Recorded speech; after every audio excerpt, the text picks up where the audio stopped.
Magandang magandang tanghali po. Ako po si Brother Bill at nagpapasalamat ako na pinagbigyan tayo ng pagkakataon ngayong tanghali, ngayong hapon, na mag-aral ng salita ng Diyos upang magbigay pansin sa ating Panginoon at ilapit natin sa Kanya ang ating mga pananalangin at mga pangangailangan. So, salamat sa Diyos, hindi siya nakalimot sa atin. Hindi tayo nakakalimutan ng Diyos. At ang pagmamahal ng Diyos o pag-ibig ng Diyos ay araw-araw pinapakita sa atin tuwing buhay tayo. Amen? Habang may buhay ay may pag-asa. Di ba? Amen. So, lumapit tayo sa Panginoon, tumawag tayo sa Kanya, mag-aaral tayo ng konting salita ng Diyos. Nawa ito ay magbigay ginhawa sa inyo, pagpapala, at nawa sagutin ng Diyos ang ating mga pananalangin. At dako tayo sa pananalangin. Let's pray. Dakilang Diyos, salamat Lord sa pagkakataon na binigay niyo po sa amin upang kami po ay makapag-aral ng salita ng Diyos. Lord, sana Panginoon, bigyan niyo po ng panusto sa mga pangangailangan ng naririto, Lord. Hapusin niyo po yung mga nangangailangan ng hilom, dakilang Diyos. At siyempre, Panginoon, linalapit po namin sa inyo ang aming mga mahal sa buhay. Nawa, bigyan niyo po sila ng kapayapaan at ginhawa.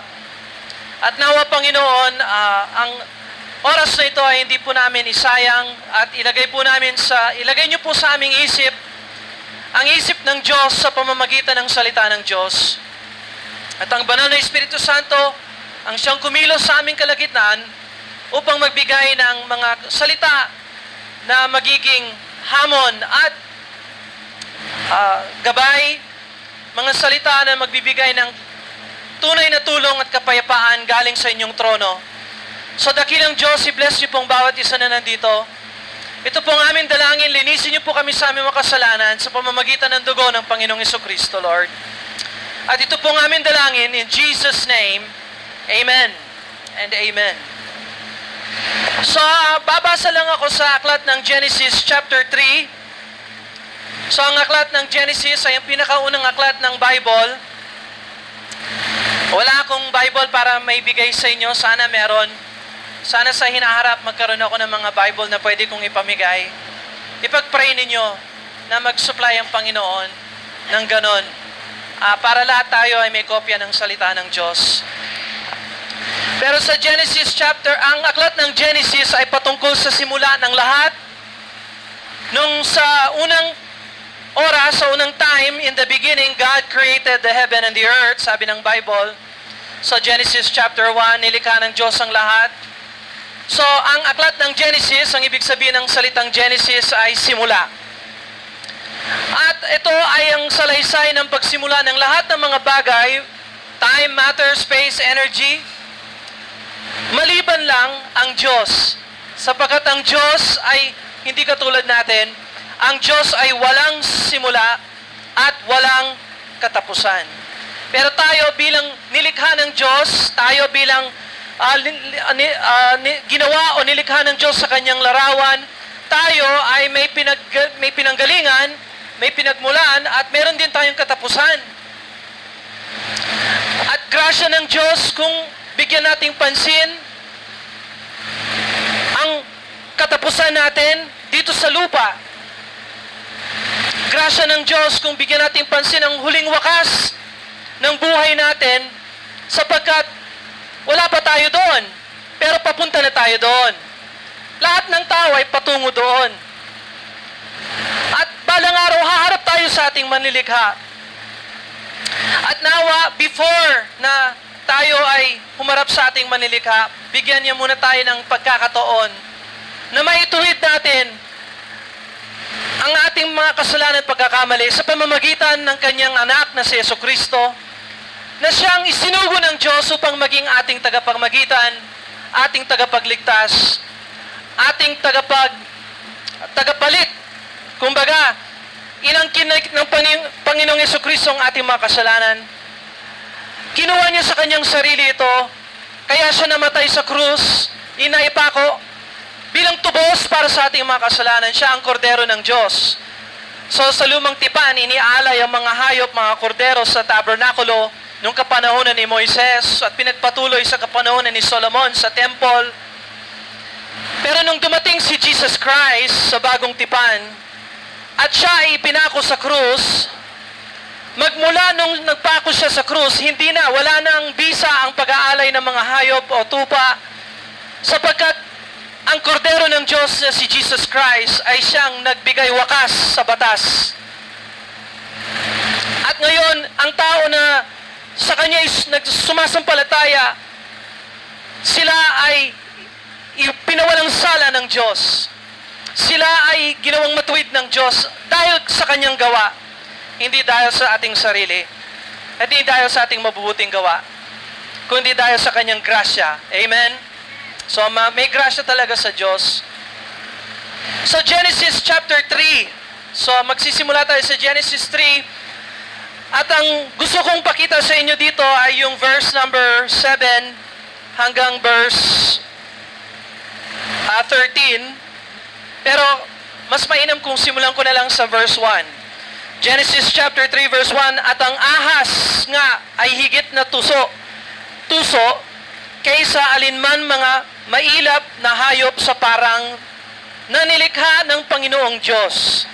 Sinabi niya sa babae, sinabi ba ng Diyos, huwag ninyong kakainin mula sa alinmang punong kahoy sa halamanan? At sinabi ng babae sa ahas, makakain namin ang bunga ng mga punong kahoy sa halamanan. Subalit sinabi ng Diyos, huwag ninyong kakainin ang bunga ng punong kahoy na nasa gitna ng halamanan. Huwag din ninyong itong hihipuin, baka kayo'y mamatay. Subalit sinabi ng ahas sa babae, tiyak na hindi kayo mamamatay. Sapagkat nalalaman ng Diyos na kapag kayo'y kumain noon, ay mabubukas ang iyong mga mata, at kayo'y magiging kagaya ng Diyos, na nakakakilala ng mabuti at ng masama.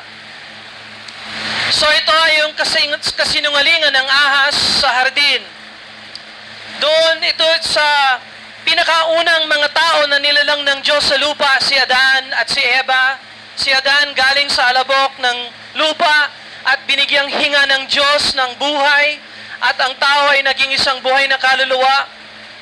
At mula sa kanyang tadyang ay pinatulog ng Diyos si Adan at kinuha si Eva sa kanyang tadyang upang ipakita sa atin na dapat ang mag-asawa ay nag-iingat sa isa't isa at nagmamahalan sa isa't isa.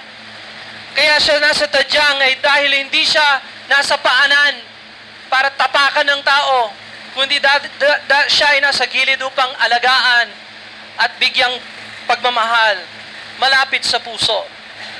So, yun ang disenyo ng Diyos.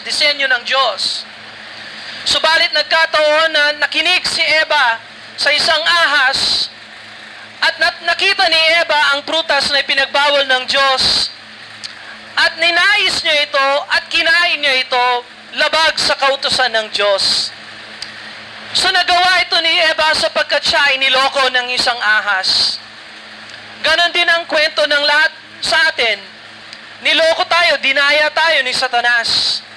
Lahat ng mga ninakaw sa atin ni Satanas ay dahil nalinlang tayo, nagawa natin ng mali dahil sa maling pag-iisip, maling pananaw, maaaring nagalit, nawalan ng pasensya, nakalimutan, mag-pray, o di kaya mga maling desisyon dahil hindi natin alam ang salita ng Diyos. Subalit ang may sala ay hindi si Eva. Sapagkat ang utos ng Diyos ay hindi binigay kay Eva. Sa Genesis chapter 2, ibinigay ng Diyos ang utos kay Adan. At siya dapat ang nangasiwa at nagalaga sa kanyang asawa, subalit pinabayaan niya si Eva na makipag-usap sa isang ahas. Pero ang kasinungalingan ng ahas ay dalawang klaseng kasinungalingan ang sinabi ng ahas. Una, sabi niya, subalit, sabi ng Bible,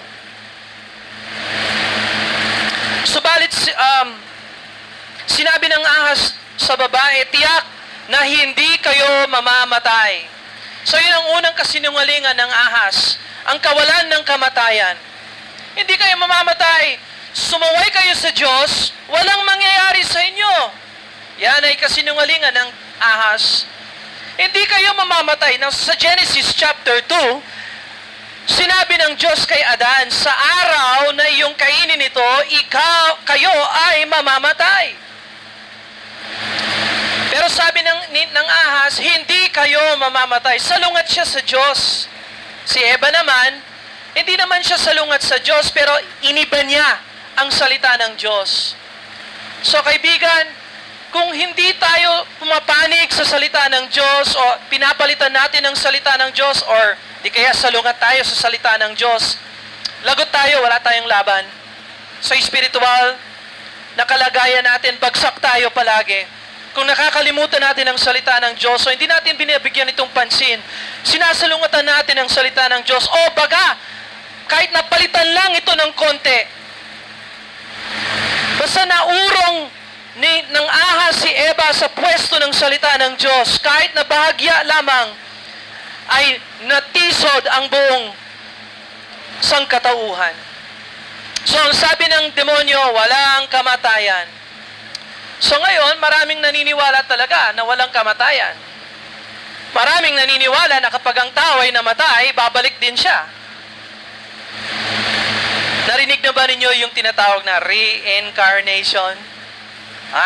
Pag mabait ka dito sa lupa, pag namatay ka, ang susunod na level mo, angel. O kung pusalbahe ka sa mundong ito, bababa ka, magiging kang, depende kung gaano ka kaswail. Pwede kang maging aso, o daga, o bulate, or whatever, hanggang bumait ka, at umasenso ka naman sa susunod na buhay. Hanggat maging tao ka na naman, tapos anghel, tapos Diyos. So, yung paniniwalang yan, galing sa ahas, galing sa demonyo. Ang paniniwala na walang kamatayan sa mundo, hindi talaga tayo mamamatay, no? Ang katotohanan, kaibigan, lahat tayo ay may appointment sa kamatayan. Lahat tayo ay may expiration date. Kasi ang buhay natin ay hiram lamang sa Diyos. Isa lang ang walang simula at walang katapusan. Yan ay ang ating manlilikha. At dahil siya ang manlilikha, kakaiba siya sa atin. Siya ay walang katapusan. Tayo ay nilikha lamang ng Diyos. Tayo ay alagad ng Diyos. Anak tayo ng Diyos. Tayo sa kalikasan. Pero binigyan niya tayo ng buhay. Pinahiram niya sa atin ang buhay natin bilang regalo. So, hindi natin alam kung gaano tayo katagal dito sa mundong ito, pero masasabi natin na sana ibalik natin ang pasasalamat at pagpupuri sa Panginoon dahil sa paglikha niya sa atin. At kilalanin natin ang Diyos na nagbigay sa atin ng buhay at sabihin natin, Lord, igugugol ko ang buhay ko para sa iyo, Lord. Isasoli ko ang buhay ko nang may pasasalamat at pagpupuri sa inyong kabutihan sa akin. Nawa, ganun tayo. Pero hindi. Tayo ay tao lamang. At katulad ng pagbagsak ni Adan at ni Eva sa hardin, ganun din tayo ay nagkakasala, labag sa salita ng Diyos. Kasi wala tayong pagkakaiba sa ating unang mga magulang. Kung ano sila, ganun din tayo. Kung sila ay makasalanan, ako rin ay isang makasalanang tao. Malinaw ba ito? Is this clear? Naintindihan ba natin ito? Okay, so, meron tayong expiration date, meron tayong araw na appointed na sa ating kamatayan. So, ang question is, handa ba tayo para sa panahon na yon? Or naghahanda ba tayo para sa panahon na yon? Sana ang araw na ito ay maging simula ng paghahanda natin para pag nakita natin ang ating manilikha, hindi natin siya madatnan bilang isang hukom na humahatol sa ating kasalanan, kundi madatnan natin siya bilang isang kaibigan at nagmamahal sa ating mga kaluluwa dahil tinanggap natin ang kanyang ipinagkaloob na sakripisyo para sa ating mga kasalanan. Yan ay ang kanyang anak na si Jesucristo. So, ang sabi ng Bible dito, una, hindi kayo mamamatay. So, ang relihiyon ng tao, maraming relihiyon. Iniiwasan ang kamatayan. At dapat naman siguro, wag naman natin imadali ang araw ng kamatayan. No? Mag-exercise, kumain ng tama. Para hindi naman masyadong maaga naman. Pero hindi magiging maganda kung hindi natin ipaghanda ang araw na yon. So, bawat araw binibigay sa atin ng Diyos ay parang regalo upang maghanda para makita siya bilang isang Panginoon Diyos at tagapagligtas. Imbis na isang kaaway o hatol dahil minamahal natin ang kasalanan natin mas lalo pa kesa sa Diyos. So sabi ko sa inyo, dalawa ang kasinungalingan ng ahas. Una, walang kamatayan. Pangalawa, etong ikalawang kasinungalingan ng ahas, sapagkat nalalaman ng Diyos na kapag kayo'y kumain noon ay mabubuksan ang iyong mga mata at kayo'y magiging kagaya ng Diyos. Kagaya ng Diyos na nakakakilala ng mabuti at masama. So kung baga sinasabi ng ahas, may tinatago sa inyo ang Diyos. Ayaw niya kayong umasenso. Gusto niya kayong manatiling mangmang. Alam mo ba, Eva, kapag ginawa mo ang gusto mo at sinunod mo ang iyong puso at sumaway ka sa Diyos, makakamtan mo na maging katulad ka ng Diyos. Yan ay isang kasinungalingan. Well, mga kaibigan, maraming mga tao ngayon, humahangad na umasenso at maging isang Superman o Spider-Man. Ano pa kaya? May Batman. Hindi sapat na manatiling tao ang tao. Kailangan maging isang anghel o maging isang, kung baga, santo or whatever. No? Ang tao kailanman ay palaging mananatiling tao. Ang nilikha ng Diyos, kailanman ay hindi pwedeng maging Diyos. The mere fact na tayo ay may simula, yan ay nagpapatunay na never tayong pwedeng maging Diyos magpakailanman. Sapagkat ang Diyos ay walang simula at walang katapusan. At ang Diyos ay bukod at higit pa sa kanyang mga nilalang. Therefore, tayo ay tao. Dapat kilalanin natin ito. Tao tayo. Huwag nating hangarin na maging anghel o magkaroon ng kapangyarihan o di kaya magkaroon ng milagro or whatever, no? Ang hangarin natin ay kilalanin natin ang Diyos at kilalanin natin ang sarili natin at tayo ay maging alagad ng Diyos, tagapagsunod sa Kanya, tagapagsamba sa Diyos. Sapagkat nilikha tayo na katulad na ng Diyos. Yan ang katotohanan ng Genesis chapter 2. Sinabi ng Bible, sa Genesis 2, let us make man in our image, after our likeness. Likhain natin, gawin natin ang tao na katulad sa ating larawan at katulad sa ating wangis. So kaibigan, katulad na tayo ng Diyos before na kinain pa ni Eva ang prutas. Hindi lang niya alam ang kanyang sarili sapagkat hindi niya pinakinggan ang salita ng Diyos.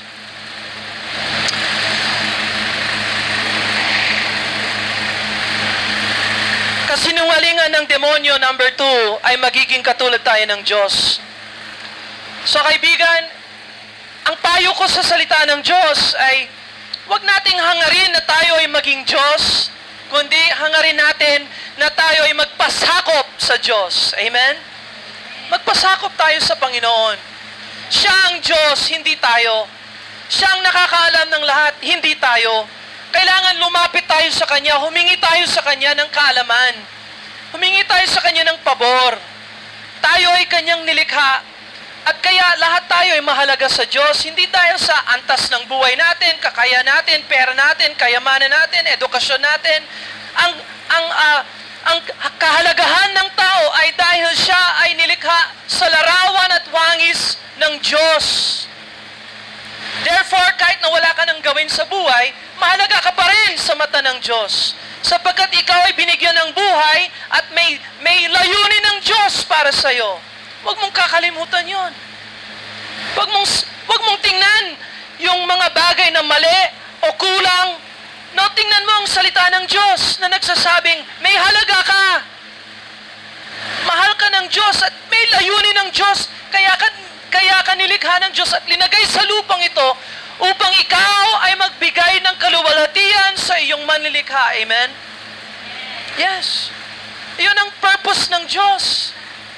Hindi purpose ng Diyos na mag-good time tayo, na bigyan nating pansin yung sarili natin at asikasuhin natin yung sarili nating buhay. No, ang buhay natin ay hiram sa isang manlilikha at mabuhay tayo para sa kanyang kaluwalhatian.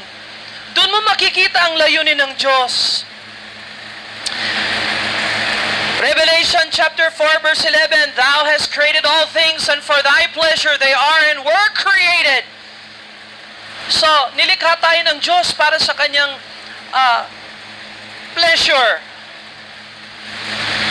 Ang layunin natin ay magbigay ng kaluwalhatian sa Diyos. Yun ang kalimutan ni Eva. At ang sabi ng ahas sa kanya, Eva, pag kinain mo ito, magiging katulad ka ng Diyos. No, ibig sabihin, Eva, ikaw na ang Diyos ng iyong buhay. Anong gusto mo? Ikaw ang maging Diyos ng iyong buhay? O ang Panginoong Diyos ang maging Diyos ng iyong buhay? Suko na! Amen?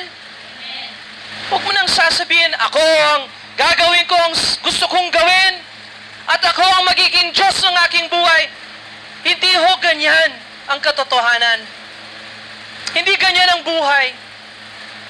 Binigyan tayo ng buhay, hiram ito sa isang manlilikha, sa isang Panginoong Diyos, at magpasakop tayo sa Diyos. Ituwid natin ang kamalian ni Adan at ni Eva. Pero sa Bible, sabi ng anong naging resulta ng pagkain ni Eva? Kaya't nang makita ng babae ang bunga ng punong kahoy, ay mabuting kainin na nakakalugod sa paningin na dapat naisin upang maging matalino. Siya ay pumitas ng bunga nito at kinain ito at binigyan din niya ang kanyang asawa na kasama niya. At siya ay kumain. At parehong nabuksan ang kanilang mga mata at nalaman nila na sila'y hubad. At magkasama silang naghati ng mga dahon ng puno ng igos at kanilang ginawang panakip. So bakit sila naggawa-gawa ng panakip? Dahil sa sobrang kahihiyan na dulot ng kanilang kasalanan. Malinaw ba tayo? Ang buhay kasalanan ay isang buhay na nagdudulot ng kahihiyan. At narinig nila ang tinig ng Panginoong Diyos at lumakad sa halamanan ng malamig na bahagi ng maghapon. Nagtago ang lalaki at ang kanyang asawa sa Panginoong Diyos sa mga punong kahoy sa halamanan. Pag ang tao ay may kasalanan at mali, palaging nagtatago yon sa isang banal na Diyos. Tinawag ng Panginoong Diyos ang lalaki at sa kanya'y sinabi, Saan ka naroon? Nasa palagay ninyo, nagtanong ang Diyos dahil hindi niya alam kung nasaan si Adan? Nagtanong ang Diyos, hindi dahil ignorante ang Diyos. Pag ang Diyos ang nagtanong, hindi ito dahil hindi niya alam ang sagot. Pag nagtanong ang Diyos, mayroong nais gawin ng Diyos ang tao. Hinahanap niya ang pagsisisi ni Adan at ni Eva. Nasaan ka, Adan? Dati magkasama tayo. Dati may pagkakaisa tayo. Pero ngayon, humiwalay ka, Adan. Eva, nasaan ka? So pansinin niyo, ang kasalanan ay naghihiwalay sa atin sa isang banal na Diyos. Siya ay banal, tayo makasalanan, kaya may pagkakahiwalay talaga. Pero hinahanap tayo ng Diyos. Amen? Ang Diyos ang naghanap kay Adan, hindi si Adan ang naghanap sa Diyos. So bagamat tayo ay nasa kasalanan, nasa mali, hindi pa tapos ang Diyos sa atin. Amen? Hahanapin at hahanapin tayo ng Diyos. Nasaan ka, Adan?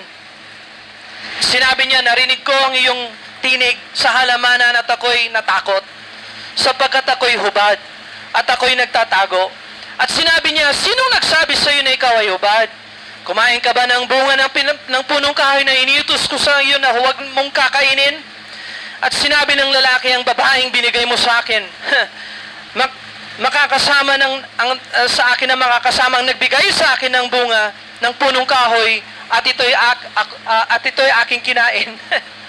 So, tingnan mo, sabi ng Diyos, ano nangyari sa iyo, Adan?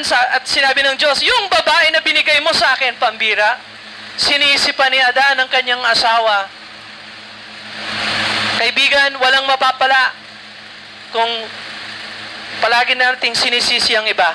Amen? Kung tayo ang nasa mali, tayo ang nasa mali. Aminin at may kapatawaran naman sa Diyos. Na yung consequences, hindi natin mapapalitan, pero at least yung kapatawaran ng Diyos nandyan sa taong naghandang magsisi ng kanyang sariling kasalanan. Ang babae na binigay mo sa akin na makakasamang nagbigay sa akin ng bunga, nagsisi ba si Adan? Hindi. Hindi siya nagsisi ng kanyang kasalanan, bagos sinisi niya yung babae. Yung babae naman kinausap ng Diyos. Sinabi ng Panginoong Diyos sa babae, ano itong iyong ginawa? Sinabi ng babae, dinaya ako ng ahas at ako'y kumain. Yung babae naman, katulad din ni Adan, sinisi ang iba. Imbis na magsabi, Lord, nagkamali ako. Lord, nagkasala ako. Lord, linoko ko. Hindi ko naman sinasadya. Imbis na magsisi siya ay nagsisi ng iba. Yung ahas. Alam mo kaibigan, pag harap natin sa isang Diyos na banal, hindi natin pwedeng sisihan si Satanas. Kung tayo ay nagkasala, kung tayo ang gumawa ng kamalian, hindi mo pwedeng sisihan na may demonyo. Lord, kaya ako nagawa yung mali kasi may demonyo. O sinong pumili na gumawa ng mali? Siya o ikaw? You understand what I'm saying? Malinaw ba tayo? Hinahanap ng Diyos kay Adan at kay Eva ang pagsisisi. At ganon din hinahanap ng Diyos ang pagsisisi sa bawat tao na nakakarinig ng kanyang mga salita. Nawa itong araw na ito ay maging araw ng tunay na panunumbalik natin sa Panginoon sa pamamagitan ng pagsisisi. Amen? Alright, yuko natin ang ating ulo, pikit natin ang ating mata. Dakilang Diyos, salamat Lord sa pagkakataon na makarinig kami muli ng salita ng Diyos. Lord, bigyan niyo po ng blessing ang bawat isa na pag-isipan po nila ng mahusay ang aming kalagayan, Lord, ang katayuan namin sa inyong harapan bilang isang makasalanang tao. At matanto po namin ang buhay na walang hanggan sa pamamagitan ng Panginoong Jesucristo, na siyang iyong inialay upang maging kapatawaran ng aming mga kasalanan. Tulungan niyo po kaming talikuran ng aming kasalanan at humarap sa isang Panginoong Jesucristo at tanggapin siya bilang Panginoon, Diyos at tagapagligtas. I-bless niyo po ang bawat isa dito sa ngalan ng Panginoong Jesucristo. Amen and amen.